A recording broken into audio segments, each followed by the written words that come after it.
সিলেটের সুনামগঞ্জের তাহিরপুর উপজেলার বাদারঘাট নামক একটা অঞ্চলে হিন্দু এক ছেলে নাকি মুসলিমদের ধর্মীয় অনুভূতিতে আঘাত দিছে ইসলামের মহানবীকে নিয়ে কটূক্তি করে।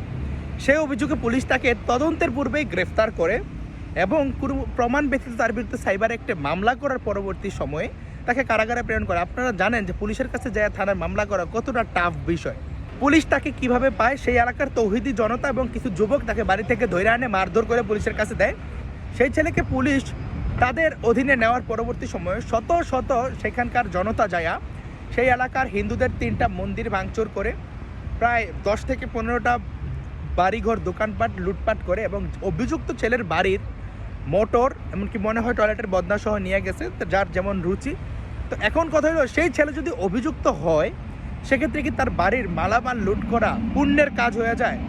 এটা আসলে কেমন ধর্মীয় অনুভূতি, আমি এই জিনিসটা জানতে চাই।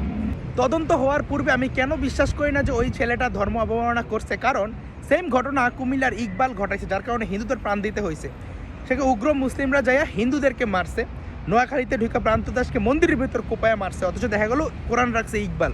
ইকবালের তো কিছু হলো না, সে তো ধর্ম অবমাননা করছে। তাহলে ধর্ম অবমাননা কি শুধুমাত্র হিন্দু দেখলে জায়গা ওঠে? ব্রাহ্মণবাড়িয়ার নাসিরনগর, সুনামগঞ্জের শাল্লাকপুর, কুমিল্লার যে রক্তাক্ত সারস, দিনাজপুরের যে পার্বতীপুর, জেলের রসরাজ যে দিন আনে দিন খায়, যে মাছ বেচা তার সংসার চালায়, সে নাকি স্মার্টফোনে আরও আজ থেকে 7-8 বছর আগে, তখন কত রেয়ার মানুষ ফেসবুক চালাইতো, তাকে ধর্ম অবমাননার অভিযোগে ফাঁসাইছে। তার এলাকা কি এলাকা পোড়াই দেওয়া হয়েছে, লুটপাট করা হয়েছে। যে ধর্ম অবমাননা করে তার বাড়িঘর লুট হয় কেন? এখন ইসলাম ধর্মের নবীকে নিয়ে কথা বলে যদি ধর্ম অবমাননা হয়, যারা মন্দির ভাঙচুর করছে তারা কি ধর্ম অবমাননা করে নাই? পুলিশ কি তাদের জন্য মামলা করছে? আপনি এটা বাদ দেন। গাইবান্ধার পলাশবাড়িতে যখন প্রকাশ্য জনসভায় ভগবান শ্রী রামচন্দ্রের ছবিতে জোতা নিক্ষেপ করে, তাদের লাইভ ভিডিও আছে, স্পট করা আছে, তাদেরকে কি গ্রেফতার করছে? কোনো মামলা করছে পুলিশ এই পর্যন্ত? বরঞ্চ মামলা নিতে গেলে বলে এটা নাকি রাস্তা থেকে অনুমতি নেওয়া লাগে। এটা অবশ্যই লাগে, কিন্তু হিন্দুদের ক্ষেত্রে পুলিশ নিজে করে। একই দেশ, একই মানুষ, শুধুমাত্র ধর্ম ভিন্ন এবং একটা ধর্মের সংখ্যায় মানুষ বেশি, এই জন্য এই যে অত্যাচার নিপীড়ন করা হইতেছে। আপনি দেখেন, এই যে ব্রাহ্মণবাড়িয়ার নাসিরনগর, সুনামগঞ্জের শাল্লা, দিনাজপুরের পার্বতীপুর, যশোরের অভয়নগর, তাদের আসলে দোষটা কি? তা অভিযোগে শত শত বাড়ি ঘর, অগ্নিসংযোগ, লুটপাট, হত্যার মতো ঘটনা পর্যন্ত ঘটে। এরপর যদি আমরা বলি যে বাংলাদেশে হিন্দু সম্প্রদায়ের মানুষ নির্যাতিত, বলবে এটা নাকি হিন্দু নির্যাতনের গুজব তুলে ধরে। গুগলে সার্চ করবেন যে সুনামগঞ্জের শাল্লা, দিনাজপুরের পার্বতীপুর, যশোরের অভয়নগরে কি হয়েছে মিথ্যা ধর্ম অবমাননার অভিযোগে, ব্রাহ্মণবাড়িয়ার নাসিরনগর সহ কী ধরনের অত্যাচার পুরো একটা হিন্দু সম্প্রদায়ের উপর চালানো হয়েছে, হিন্দু সমাজের উপর চালানো হয়েছে। এগুলো হিন্দু নির্যাতন না, এগুলোকে ইন্টারন্যাশনাল মিডিয়া নিউজ করে না। তাহলে আপনারা যে বলেন যে বাংলাদেশে হিন্দু নির্যাতন হয় না, আমরা হিন্দু মুসলিম করে, তাহলে এগুলো কারা করে?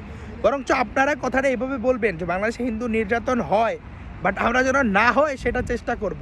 বাংলাদেশে হিন্দু নির্যাতন হয় না, এটা একটা ভুয়া কথা। আমি যদি লিঙ্ক দিয়ে দিতে পারি, আমি প্রত্যেকটা লিঙ্ক কমেন্ট বক্সে দিয়ে দিব, তখন আপনারা বলবেন যে এগুলো তাইলে কি হয়েছে, মানে হিন্দুদেরকে মারলেও এটা বলা যাবে না কেন? কি ভারত কি করবে? তো ভাই, বারবার হিন্দুদের উপর আক্রমণ কে করে? কেউ যদি ধর্ম অবমাননা করে তার বিচার হবে।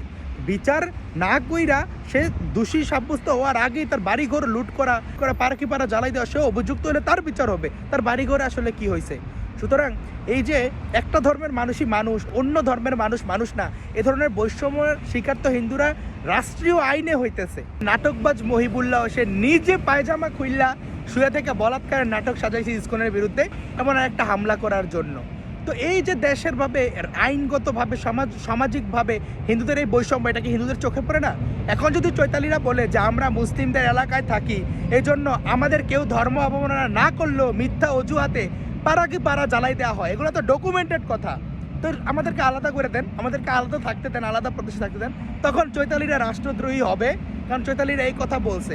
কিন্তু চৈতালিরা কেন বলতেছে, কেন তারা এত অত্যাচার নির্যাতনের শিকার হইতেছে, তাদের রামের প্রতিমা নির্মাণ করতে দেওয়া হইতেছে না, তাদের ভগবান শ্রী রামচন্দ্রকে অপমান করলেও এটার বিচার হইতেছে না, সেই কথাগুলো আসলে কেউ বলবে না। ধন্যবাদ সবাইকে। ভিডিও ভালো লাগলে লাইক কমেন্ট শেয়ার করে পাশে থাকতে পারেন।